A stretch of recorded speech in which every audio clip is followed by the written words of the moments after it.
మూడుముళ్ళ బంధం పార్ట్ 69. కానీ ఇదంతా ఎలా అని వైష్ణవి అడుగుతుంది. నిన్న ఈవినింగ్ నీకు వాడు టికెట్స్ పంపించినప్పుడు సీట్ నెంబర్లు చూశాను.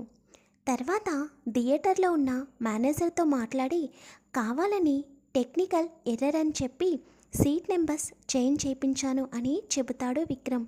అంతేకాకుండా ఇటువైపు అటువైపు కూడా కపుల్స్ని నేనే అరేంజ్ చేశాను. వాడికి ఉన్న తెలివికి తప్పకుండా వచ్చి పక్కనున్న వారిని అడుగుతాడని చెబుతాడు విక్రమ్. అది వినగానే వైష్ణవికి సంతోషంగా అనిపించి, మీరు ఎప్పుడు నాకు కష్టం రాకుండా చూసుకుంటారు కదా విక్రమ్ గారు అని నవ్వుతుంది. వైష్ణవి నవ్వగానే విక్రమ్ వైష్ణవి వైపు చూస్తూ, నువ్వు ఎప్పుడూ సంతోషంగా ఉండాలి అని నుదుటిన ముద్దు పెట్టుకుంటాడు. రిషి మాత్రం చాలా చిరాకుగా తన ఫోన్ చూసుకుంటూ ఉంటాడు తప్ప వైష్ణవి వైపు అస్సలు చూడడు.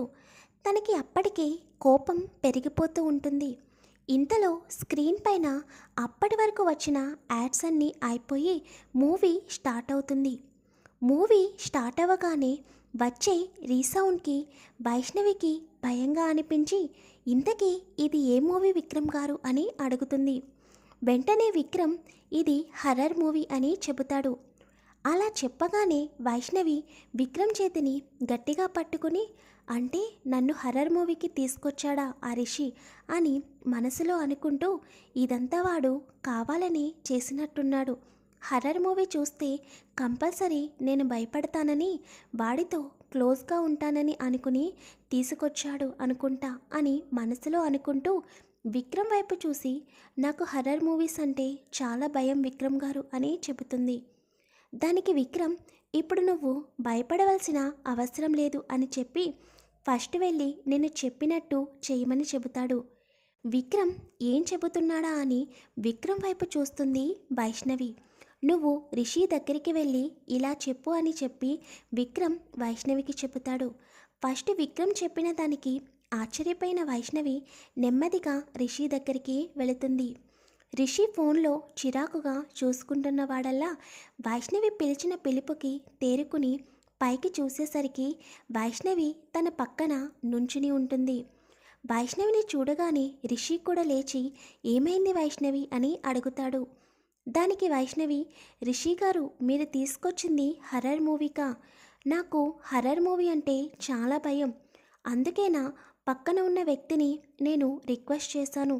అతను నేను కూర్చున్న సీట్లో కూర్చుంటాడు, నేను ఆ పక్కన కూర్చుంటాను.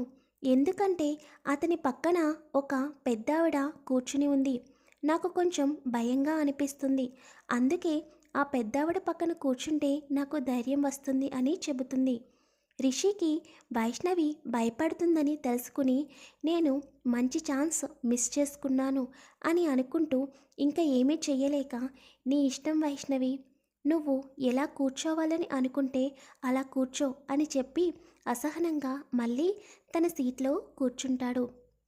వైష్ణవి హ్యాపీగా వెళ్ళి విక్రమ్ సీట్లో వైష్ణవి సీట్లో విక్రమ్ కూర్చుంటాడు. ఎందుకంటే వైష్ణవి చివరన కూర్చున్నా కూడా రిషికి వైష్ణవి కనిపిస్తుందని విక్రమ్ కావాలని అలా చెప్పమంటాడు. ఇప్పుడు రిషి చూసినా కూడా విక్రమ్ కనిపిస్తాడు తప్ప వైష్ణవి కనిపించదు. వైష్ణవి ఏం చేస్తుందో రిషికి తెలియదు. అందులోనూ విక్రమ్ మాస్క్ పెట్టుకున్నాడు. థియేటర్ లైట్స్ అన్నీ ఆఫ్ చేయడం వల్ల గుర్తుపట్టలేదు. అలా సీట్లు చేంజ్ అయిన తర్వాత విక్రమ్ వైష్ణవి భుజం చుట్టూ చెయ్యి వేయగానే వైష్ణవి విక్రమ్ భుజంపై అలాగే పడుకుని మూవీ చూస్తూ ఉంటుంది. అలా మూవీ చూస్తున్న వైష్ణవి మూవీలో వచ్చే రీసౌండ్స్కి భయపడి అలాగే నిద్రలోకి జారుకుంటుంది. కొంతసేపటికి వైష్ణవి శ్వాస గట్టిగా తీసుకోవడం వలన వైష్ణవి వైపు చూసిన విక్రమ్కు వైష్ణవి పడుకోవడం చూసి, ఈ మాత్రం దానికి మూవీకి రావడం ఎందుకు అని నవ్వుకుంటూ వైష్ణవిని ఇంకా కిందకి జారకుండా అలాగే గట్టిగా పట్టుకుంటాడు. పాపం రిషి మాత్రం ఇంకా ఏమీ చేయలేక మూవీని ఇంట్రెస్ట్గా చూస్తూ ఉంటాడు. మధ్యలో బ్రేక్ వస్తుందనగా నెమ్మదిగా విక్రమ్ వైష్ణవిని లేపుతాడు. వైష్ణవి నిద్రమత్తుతో లేచి విక్రమ్ వైపు చూస్తూ, అప్పుడే మూవీ అయిపోయిందా విక్రమ్ గారు అని అడుగుతుంది. వైష్ణవి అంత మత్తుగా మాట్లాడేసరికి విక్రమ్కి ముద్దు ముద్దుగా అనిపిస్తుంటే నెమ్మదిగా విక్రమ్ పెదవులతో వైష్ణవి పెదవులను జస్ట్ టచ్ చేసి వదిలేస్తాడు. విక్రమ్ అలా చేయగానే వైష్ణవి ఉలిక్కిపడి తన సీట్లో సరిగ్గా కూర్చుంటుంది. మూవీ అవ్వలేదు, బ్రేక్ వచ్చింది, నువ్వు ఇక్కడే కూర్చో, నేను వెళ్ళి ఏమన్నా తీసుకుని వస్తాను అని చెప్పి ఇంకా బ్రేక్ రాకుండానే విక్రమ్ డోర్ దగ్గరికి వెళ్ళగానే లైట్స్ అన్నీ ఆన్ అవుతాయి. లైట్స్ అన్నీ ఆన్ అవ్వగానే రిషి వైష్ణవి దగ్గరికి వస్తాడు.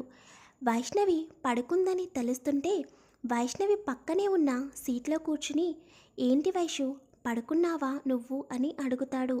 వైష్ణవి కోపంగా రిషి వైపు చూసి మీరు ఇలాంటి మూవీకి తీసుకువస్తే పడుకోకుండా ఏం చేయమంటారు అని అడుగుతుంది.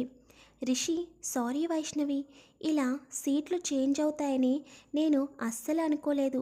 నువ్వు నా పక్కన ఉంటే మూవీ చూడటానికి నేను నీకు ధైర్యం చెప్పేవాడినని వైష్ణవి చేతిని పట్టుకుంటాడు. అలా రిషి వైష్ణవి చేతిని పట్టుకోగానే తనకి చాలా ఇబ్బందిగా అనిపిస్తుంది. ప్లీజ్ రిషి గారు ముందు చేతిని వదలండి అని చెబుతుంది. కానీ రిషి మాత్రం అదేమీ పట్టించుకోకుండా వైష్ణవి చేతిని తన 2 చేతుల మధ్యలో ఉంచి ఇంకోసారి ఇలాంటి తప్పు జరగదు, సరే కానీ మళ్ళీ మూవీ టికెట్స్ బుక్ చేయనా అని అడుగుతాడు.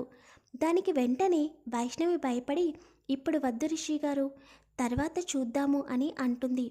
విక్రమ్ కొన్ని స్నాక్స్ తీసుకుని లోపలికి వస్తాడు. అలా వచ్చిన తర్వాత రిషి వైష్ణవి చేతులు పట్టుకోవడం చూసి విక్రమ్కి కోపం పెరిగిపోతుంది. ఒక క్షణం వైష్ణవి వైపు చూస్తాడు.